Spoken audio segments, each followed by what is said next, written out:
जन्म से मृत्यु तक का सफ़र कई तस्वीरों में तय किया जाता है। महत्वाकांक्षा बढ़ती रहती है और मनुष्य उसकी चाह में संघर्ष करता रहता है। यही जीवन का सार है, परंतु क्या कभी उसे तृप्ति होती है? क्या कभी वो अपनी इच्छा पूर्ति से संतुष्ट हो पाता है? इस बात पर जॉन एलिया की एक बात याद आई कि बेदिली क्या यूं ही दिन गुजर जाएंगे, बेदिली क्या यूं ही दिन गुजर जाएंगे, सिर्फ जिंदा रहे हम तो मर जाएंगे। पुराने समय में एक ययाति नाम का सम्राट था जिसकी आयु 100 वर्ष हो चुकी थी। इन 100 वर्षों में ययाति ने कई राज्यों पर जीत हासिल की, कई सुंदरियों से विवाह किया और कई धन संपत्ति एकत्रित की, परंतु जीवन रूपी चक्र से वो बच न पाया और एक दिन मौत उसके सामने आ खड़ी हुई और बोली, चलो सम्राट, तुम्हारे जीवन का अंत हो चुका है, मैं तुम्हें लेने आई हूं। ययाति ने कहा, जीवन का अंत? मैंने तो अभी जीवन सुख देखा ही नहीं।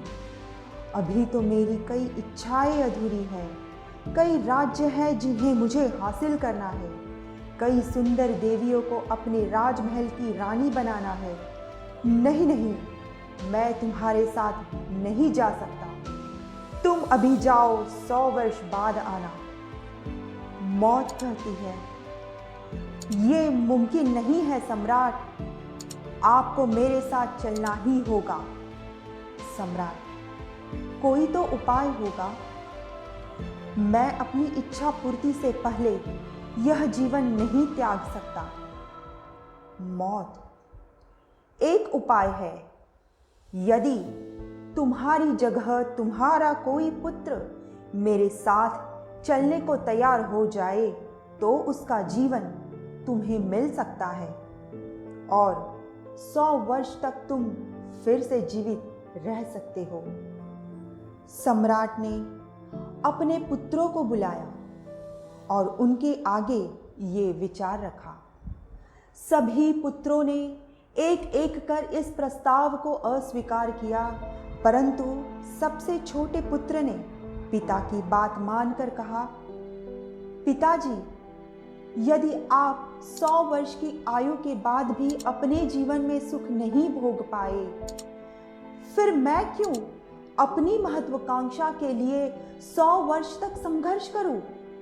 इतने संघर्ष के बाद भी मुझे सुख की प्राप्ति नहीं होगी, इसीलिए मैं मौत के साथ जाने के लिए तैयार हूं। मौत सम्राट के छोटे पुत्र को साथ ले गई और ययाति की आयु 100 वर्ष बढ़ गई। ययाति ने इन 100 वर्षों में कई राज्यों पर विजय प्राप्त की, कई सुंदर रानियों से विवाह रचाया और कई धन संपत्ति एकत्रित की, परंतु समय की सुई घूमती रही और फिर जा अटकी 100 वर्ष पर, जहां मौत ययाति का इंतजार कर रही थी। ययाति मौत को फिर सामने देख घबराया और बोला, तुम फिर आ गई? क्या मेरे 100 वर्ष पूरे हो गए? मौत ने कहा, हाँ सम्राट, आपके 100 वर्ष पूरे हुए। चलिए मेरे साथ, आपके जीवन काल का अब अंत हुआ। मौत की बात सुन ययाति ने फिर अपनी वही व्यथा सुनाई। ययाति ने कहा, अभी मेरी इच्छाओं का अंत नहीं हुआ, अभी तो मैंने सुख की प्राप्ति भी नहीं की, अभी बहुत कुछ बाकी है। तुम मुझे 100 वर्ष का और समय दो। इस बार मैं निश्चित ही अपनी सभी इच्छाओं को पूर्ण कर तुम्हारे साथ चला जाऊंगा, परंतु अभी नहीं। ययाति ने फिर अपने पुत्रों को बुलाया। इन 100 वर्षों में ययाति के कई पुत्र मौत की गोद में सोए और कई पुत्रों ने फिर जन्म लिया। उन्हीं में से एक पुत्र फिर मौत के साथ जाने को तैयार हो गया और मौत उस पुत्र को लेकर चली गई। इस तरह ययाति ने हजारों वर्षों तक मौत को पीछे छोड़ सुख की खोज जारी रखी। उसने कई राज्यों पर राज किया, कई सुंदर देवियों से विवाह किया और धन और संपत्ति का भंडार लगा दिया, परंतु उसकी बढ़ती इच्छाओं से उसे सुख की प्राप्ति कभी हुई ही नहीं। 1000 वर्ष बाद जब ययाति का सामना फिर मौत से हुआ था, इस बार ययाति शांत था। उसने मौत से कोई अपील नहीं की, ना ही फिर वे जीवित रहने के लिए अनुरोध किया। बस आग्रह किया कि अब मुझे ले जाओ। यह देखकर मौत भी हैरान थी।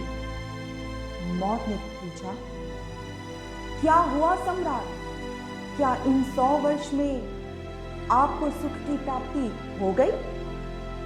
सम्राट ने कहा, नहीं, मैंने इतने वर्षों तक एक एक कर अपनी हर महत्वाकांक्षा को पूरा किया, परंतु मुझे अभी तक वो सुख नहीं मिला जो मैं चाहता था। मेरी इच्छाएं कभी खत्म नहीं हुई और सुख की खोज जारी रही। ययाति को 1000 वर्षों का समय मिला, फिर भी वो सुख से वंचित रहा। इस कलयुग में हमें 1000 वर्ष का समय तो नहीं मिल सकता, परंतु कहते हैं एक जीवन में हर एक स्तर पर आप कई जीवन जीते हैं। हर स्तर पर अनेक इच्छाएं आपकी ओर दस्तक देती रहती है, परंतु क्या आप अपनी इच्छा पूर्ति से संतुष्ट हुए? क्यों न एक बार फिर अपने अपने जीवन की किताब को खोला जाए, फिर एक बार हर एक वो पन्ना देखा जाए जहां आपने कुछ हासिल किया हो, कुछ अच्छा किया हो, और जो पन्ने आपको दुखी और हताश करे उन्हें पलट दीजिए। आज केवल अच्छी यादों को याद किया जाए और फिर एक बार खुद से पूछा जाए कि क्या आप अपने जीवन से सुखी हैं? क्या आप अपने जीवन से संतुष्ट हैं?